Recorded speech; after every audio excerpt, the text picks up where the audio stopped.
Halo sob, pada kesempatan kali ini kita akan membahas panduan bagaimana cara budidaya kutu air yang bisa kamu praktikkan. Selama ini kita selalu menganggap remeh kutu air sebagai hewan yang harus disingkirkan. Namun ternyata budidaya kutu air dapat menjadi peluang bisnis menjanjikan loh. Kutu air bukan hanya sekedar hewan tak berguna yang harus kita singkirkan. Ternyata hewan yang berukuran sangat kecil ini dapat menjadi pakan ikan hias, semisal ikan cupang atau ikan gapi. Mengingat banyaknya peminat ikan hias di Indonesia, tentu menjual kutu air dapat menjadi peluang bisnis yang menguntungkan. Dua jenis kutu air yang paling mudah ditemui adalah Daphnia dan Moina. Sebenarnya cara ternak kutu air tidak sulit, tetapi tetap tidak bisa sembarangan dan selalu membutuhkan ketelatenan. Kamu penasaran bagaimana cara ternak kutu air yang baik dan benar? Buat kamu yang ingin menekuni bisnis budidaya, berikut ini tips dan cara ternak kutu air.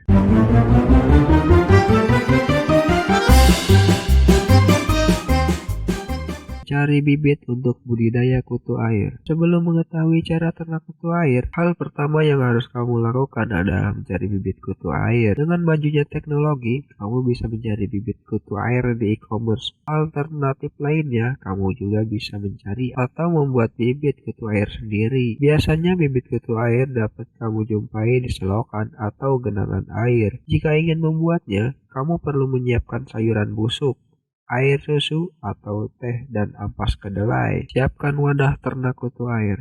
Untuk wadah budidaya kutu air, siapkanlah bak yang terbuat dari beton cor. Jika tidak ada, maka bisa menggunakan kulkas berukuran kecil yang sudah tidak terpakai atau kolam yang terbuat dari fiber. Sebelum diisi air, taburilah wadah tersebut menggunakan gapur untuk menetralkan tingkat keasaman. Selain itu, dalam memelihara kutu air, kamu tidak memerlukan banyak air karena kutu air tidak membutuhkan kolam yang dalam untuk hidup. Membuat bibit budidaya kutu air. Jika memilih cara ternak kutu air dengan membuat bibit sendiri, kamu membutuhkan beberapa bahan, semisal kotoran ayam, sayuran busuk, dan air got. Kali ini saya akan membagikan contoh cara membuat bibit air kutu air menggunakan sayur kol. Cucilah kol yang telah busuk. Masukkan kol ke dalam wadah yang sudah diisi air. Diamkan selama 1 minggu. Seiring waktu, kotoran dari sayur kol tersebut turun ke dasar kolam. Saat kotoran turun ke dasar air, muncullah bibit kutu yang akan menjadi pakan ikan hias. Hindarilah wadah tersebut dari sinar matahari secara langsung. Perhatikan air. Cara ternak kutu air yang baik dan benar selanjutnya adalah memperhatikan air yang digunakan. Air yang baik untuk budidaya kutu air adalah air tua. Untuk mendapatkannya, tuangkanlah air ke dalam wadah yang kamu siapkan. Seiring waktu, kotoran yang ada pada permukaan air akan turun ke wadah. Jika warna air sudah coklat kehijauan, berarti plankton dan tumbuhan renik tumbuh dalam wadah kutu air tersebut. Jika saat itu terjadi, segera ganti air wadah dengan air bersih. Jika wadah sudah bersih, selanjutnya perhatikanlah makanan kutu air. Pemberian pupuk kandang. Pakan kutu air yang paling baik adalah pupuk kandang. Untuk memberikan pakan kutu air dalam wadah seluas 1 meter persegi, masukkanlah sekiranya 2 kg pupuk kandang ke dalam wadah.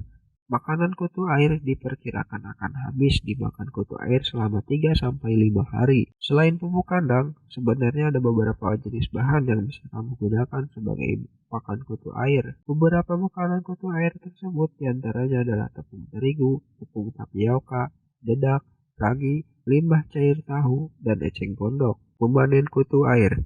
Setelah memberi makanan kutu air secara benar, kamu bisa memanen kutu air dalam waktu 7-11 hari. Ketika waktunya tiba, ambillah kutu air menggunakan jaring halus. Cucilah terlebih dahulu kutu air dengan air bersih. Kemudian, barulah kutu air dapat diberikan sebagai pakan ikan hias, ikan cupang, atau ikan gapi. Melihat mudahnya budidaya kutu air, tentu hal ini dapat menjadi peluang bisnis rumahan dengan modal kecil. Itulah tips budidaya kutu air yang bisa kamu coba di rumah. Semoga video ini dapat bermanfaat untuk kamu yang sedang mencari peluang bisnis dengan modal kecil. Jangan lupa klik subscribe dan aktifkan loncengnya agar kamu tidak ketinggalan videonya. Dan sampai jumpa di video berikutnya.